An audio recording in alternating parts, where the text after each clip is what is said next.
Audio Jungle. سلام دوستان عزیز، این برنامه خبری ورزشی هفته است. امروز یک چند خبرها رو برای شما پیشنهاد میکنیم. تبریک میکنیم کاپیتان دسته منتخب جمهوری تاجیکستان احتم نظرов در هیئت دسته فوتبالی باشوندارا در جام فدراسیای بنگلادش غالب شده است. محافظتگر تیم ملی دسته تاجیکستان دوران جان ارگاشف کسبش را در ازبکستان دوام میدهد. بازیگران تیم ملی تاجیکستان به تایلند میروند برای رقابت. دسته هایی که در این چمپیونات آسیا هستند آنها الکی آمادگی میگیرند. موسم ورزشی سال 2019 به آخر میرسد. ورزشگران تاجیک چندین جایزه ها را صاحب شدند.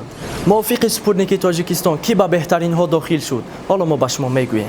همین طریق جودوچیان بهترین سامان محمد بکوف و بکسیار بهترین بهادر عثمانوف بودند. آنجا در موسم نتیجه های واقعی خوب نشان دادند. از جمله اول چمپیون جهان آید به جوانان، دوم چمپیون آسیا.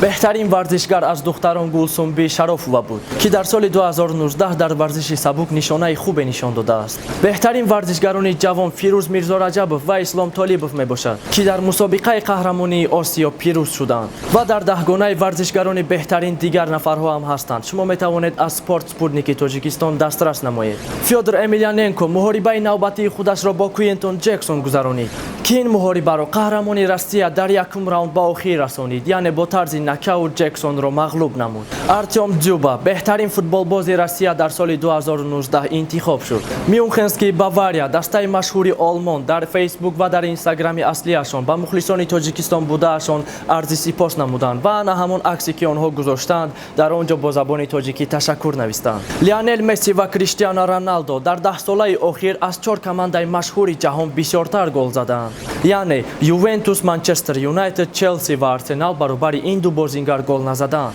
محاربه نوبتی نورالله علیف در روسیه با انور چرگیسوف روز 9 فوریه برگزار می‌گردد. با ورزشگرمان بردباری و کامیابی آرزومندیم. این بود خبری ورزشی هفته 6 ژانویه 2020. تشکر زیاد که با ما بودید. خیر دوستان عزیز، تا برنامه آینده. Audio Jungle.